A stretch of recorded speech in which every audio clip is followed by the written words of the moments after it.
মমতা ব্যানার্জি যেসব কথা বলেছেন আমি আশা করছি কোর্ট সেগুলো গ্রাহ্য করবে না।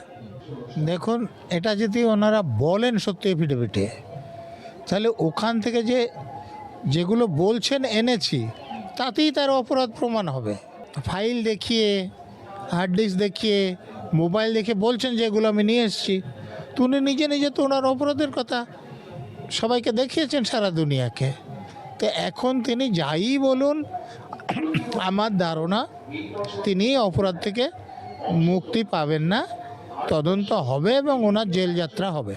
তো ইডি অনুমতি দিয়েছিল কোর্টকে, তো সেটা মমতা ব্যানার্জিকে সন্তুষ্ট করাতে হবে।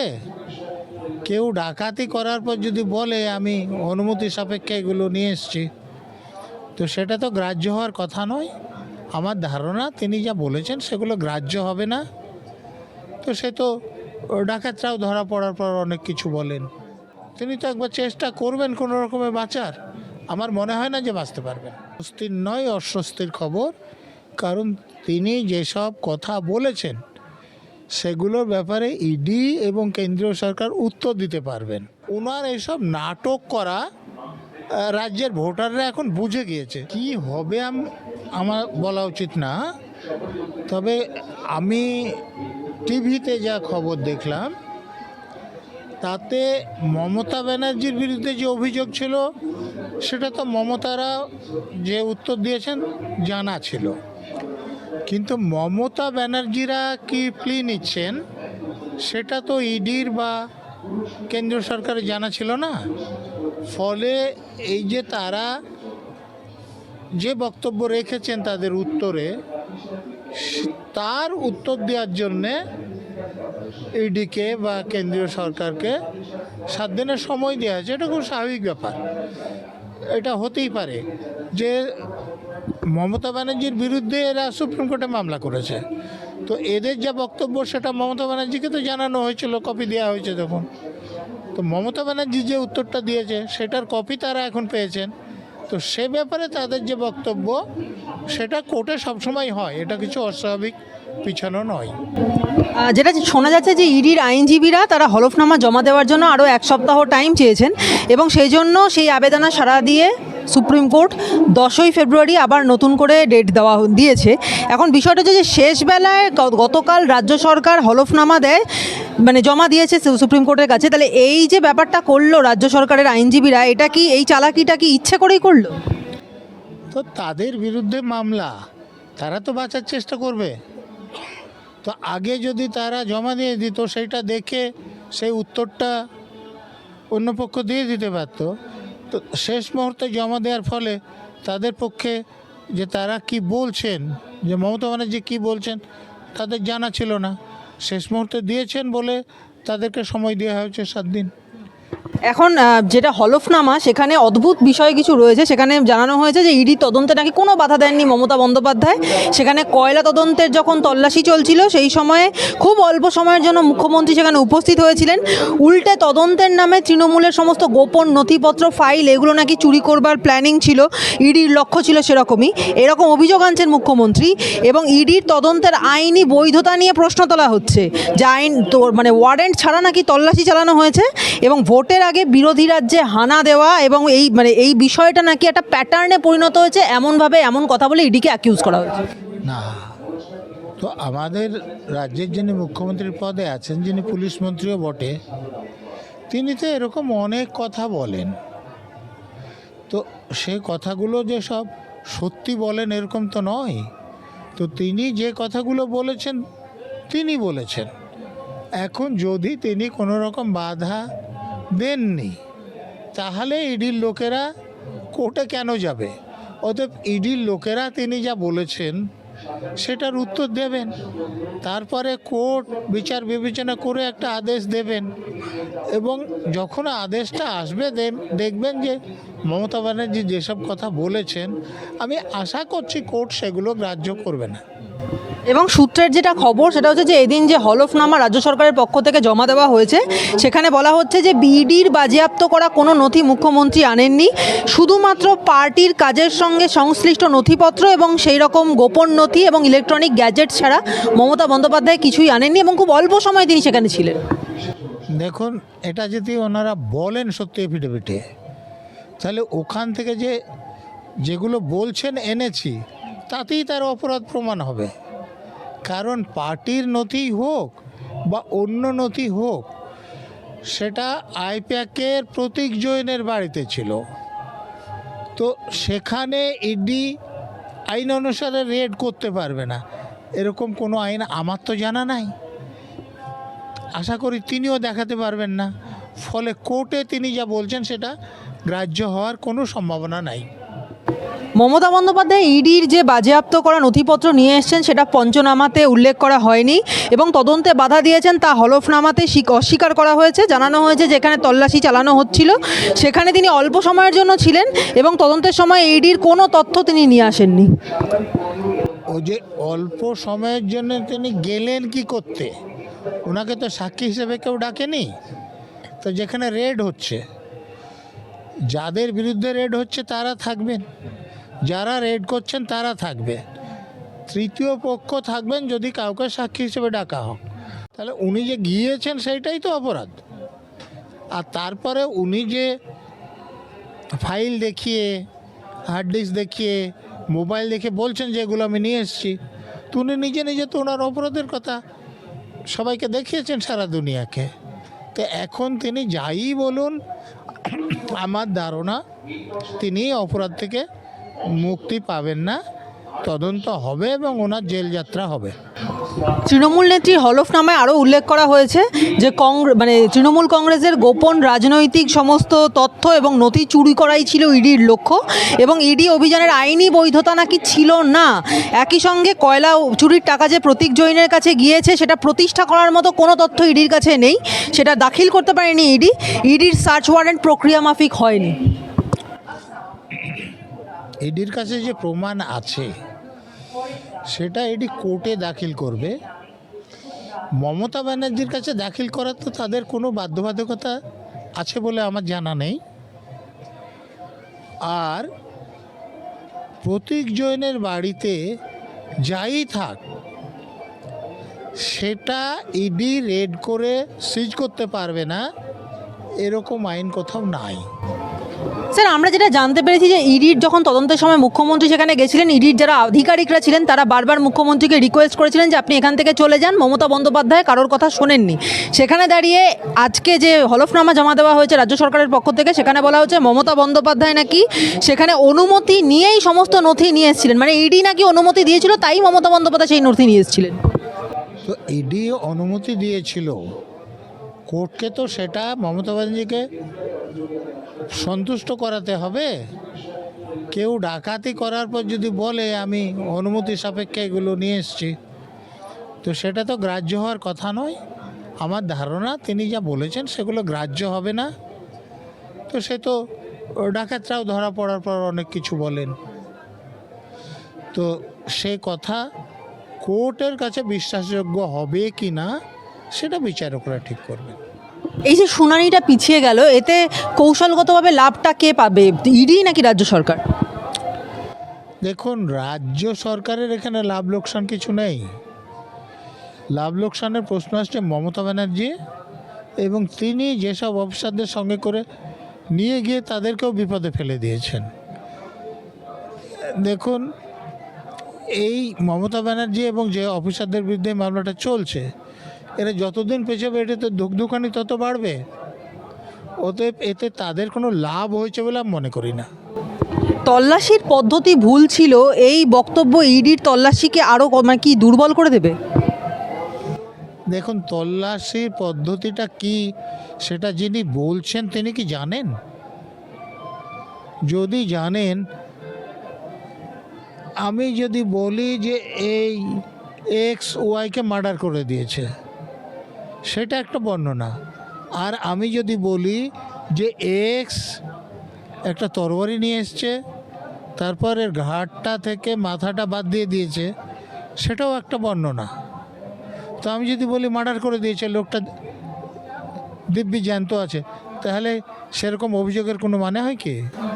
স্যার তাহলে মানে প্রশ্নটা হচ্ছে যে হলফনামায় বলা হয়েছে যে অনুমতি নিয়ে মুখ্যমন্ত্রী ফাইলগুলো নিয়ে বেরিয়েছিলেন, অথচ ইডি করলো ডাকাতির কেস, তাহলে তো ধোপেই টিকবে না এই বক্তব্য। ইডির যে অনুমতি নিয়েছিলেন, মমতা ব্যানার্জিকেই তো সেটা প্রমাণ করতে হবে।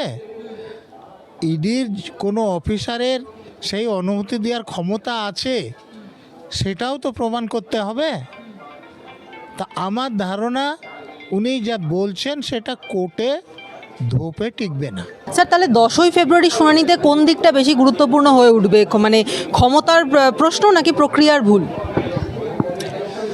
দেখুন, ইডির প্রক্রিয়ায় কোনো ভুল আছে কি না সেটা কোর্ট দেখবে, কিন্তু ইডি একটা রেড করছিল, এই ব্যাপারটা তো কেউ অস্বীকার করতে পারবে না। তো যখন একটা তদন্তকারী সংস্থা রেড করছে, তারা কিছু জিনিসপত্র সিজ করবেন বলে ঠিক করেছেন, সেই জিনিসগুলো মানে জোর করে নিয়ে চলে আসলেন, তো ওনার বিরুদ্ধে তো ডাকাতির ধারা লাগবে, যে অনুমতি নিয়ে বা আমি বেশিক্ষণ থাকিনি বলছেন ডাকাতির ধারা এড়ানোর জন্য। তো কারো জিনিস তার সম্মতি ছাড়া নিয়ে যাওয়াটা চুরি। সেই চুরির জন্যে যখন কোনো ইনস্ট্যান্ট থ্রেট থাকে, যে ডেথ অথবা রেস্ট্রেন্ট, হার্ট, সেটাকে রবারি বলে। আর এই রবারি কাজটা 5 জন বা তার বেশি লোক করলে ডাকাতি হয়।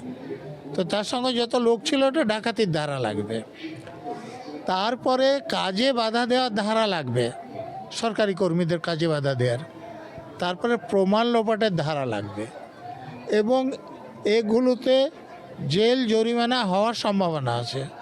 সেই জন্যে তারা এখন অপরাধটা তো করে ফেলেছেন, শুধু যে তিনি করেছেন তা নয়, chief secretary, DG, CP, DC, অন্যান্য অফিসারদেরও ফাঁসিয়ে দিয়েছেন।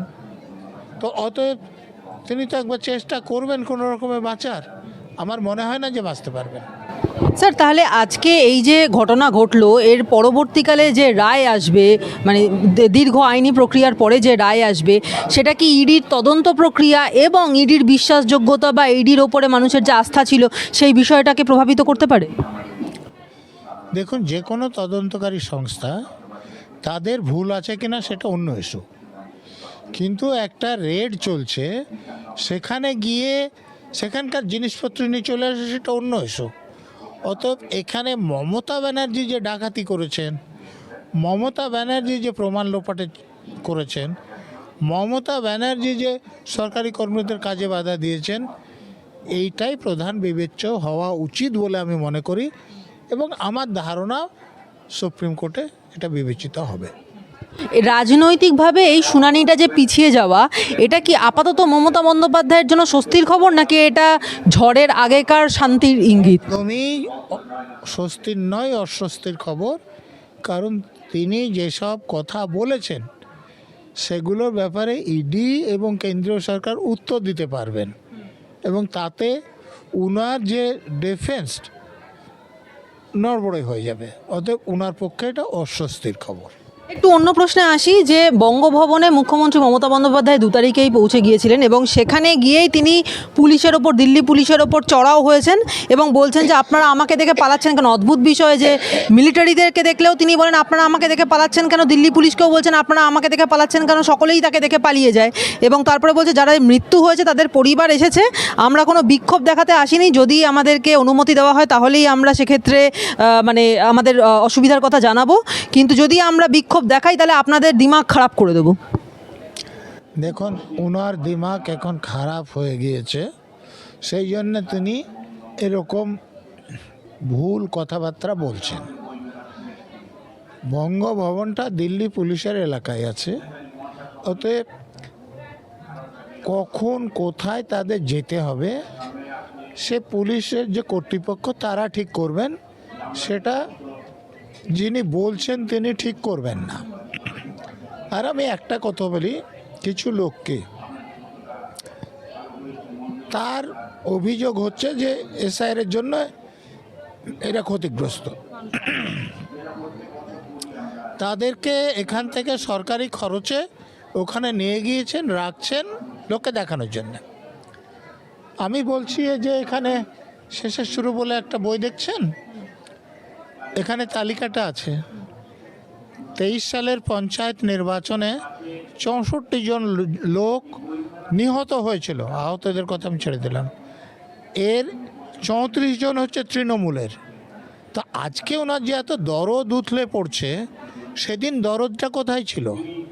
এদেরকে তো ওই ভাড়া দিয়ে দিল্লিতে নিয়ে যেতে হতো না। রাজ্য নির্বাচন কমিশন যিনি পঞ্চায়েত ভোট পরিচালনা করেন তিনি কলকাতাতেই বসেন, তিনিও কলকাতায় থাকেন, একজনকে নিয়ে গিয়েছিলেন। তাহলে তিনি যেটা করছেন সেটা ওনার রাজনৈতিক লাভের জন্য করছেন, এই লোকগুলোর মঙ্গলের জন্য করছেন না। তিনি মরা মানুষের নাম, অস্তিত্বহীন মানুষের নাম, নাগরিকত্বহীন মানুষের নাম ভোটার তালিকা থেকে যাতে বাদ না যায় তার জন্য চেষ্টা করছেন।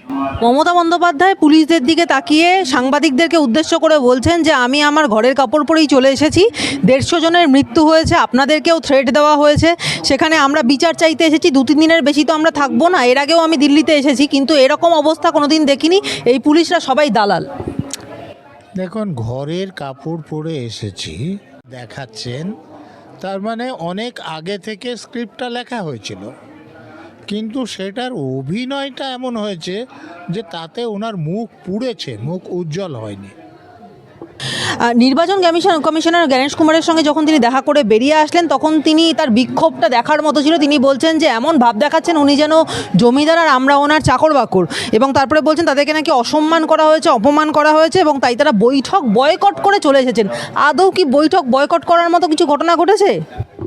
দেখুন, এর আগেও ভাইপোকে পাঠিয়েছিলেন, তিনিও বাইরে এসে বলেছিলেন যে আঙুল তুলে কথা বলবেন না, যে আমরা নির্বাচিত, আপনি মনোনীত, গণমাধ্যমে বলেছিলেন। তাহলে তুমি যদি নির্বাচিত হবে, তাহলে যিনি মনোনীত তাকে ডেকে পাঠাবার অধিকার কি তোমার আছে? নাই বলেই তো তুমি গিয়েছিলে। তো তাহলে তুমি নিজে গিয়েছো, তারপরে এসব প্রশ্ন কেন তুলছো? আসলে এগুলো বাজার গরম করার জন্যে। তো মমতা ব্যানার্জি তো 6টা চিঠি লিখেছেন, যখনই তালিকা সংশোধনের আদেশ হয়েছে তখনই বলেছিলেন আমি এসআইআর করতে দেব না। তো তাহলে উনি গণেশ কুমারের সঙ্গে দেখা করতে যাওয়ার ওনার কোন যুক্তি ছিল? ওই একটাই কারণ যে ভিতরে কথা টথা বলে এসে বাইরে সাংবাদিকদের সামনে বীরত্ব দেখানো, যাতে করে এখানকার ভোটাররা ওনাকে ভোট দেয়। কিন্তু আমার ধারণা ওনার এইসব নাটক করা রাজ্যের ভোটাররা এখন বুঝে গিয়েছে। ওই যে 21 সালে নন্দীগ্রামে দরজার বাইরে পা রেখে ওনার পায়ে আঘাত লাগলো বলে উনি অভিযোগ করলেন, সেখানে হাসপাতালে তিনি ফার্স্ট এডও নিলেন না। এই কলকাতা পর্যন্ত আসতে রাস্তায় কোথাও ফার্স্ট এড নিলেন না, পিজিতে এসে ঢুকে গেলেন, পছন্দের ডাক্তাররা ব্যান্ডেজ করে দিলেন, আর সেই ব্যান্ডেজওয়ালা পা নিয়ে তিনি ভোট করলেন। তো তিনি ওই রকম একটা হ্যান্ডিক্যাপ কার্ড পাওয়ার জন্য গিয়েছিলেন। একটা শেষ প্রশ্ন করব, যে দিনের সবথেকে বড় যে খবর সেটা হচ্ছে যে রাজ্য পুলিশের 22 জনের একটা টিম রাত্রি 1:40 বিমানে চলে গেল দিল্লিতে। এর পেছনে কি কারণ থাকতে পারে? দেখুন, উনি দেখাতে চাইছেন যে আমারও হাতে পুলিশ আছে, কিন্তু আমি আইনের কথা বলবো যে এই পুলিশের লোকেরা ওখানে গিয়ে এই সঙ্গে যে বডিগার্ড থাকে তার বেশি তাদের কোনো ক্ষমতা নেই। অতএব সেখানে তারা অপরাধ করলে তারা দিল্লি পুলিশের হাতে গ্রেপ্তার হয়ে যেতে পারে এবং তার জন্য তাদের বিচারও হতে পারে। অতএব উনি তাদেরকে নিয়ে গিয়ে তাদের চাকরিতে অসুবিধাই করলেন নিজের সুবিধার জন্য।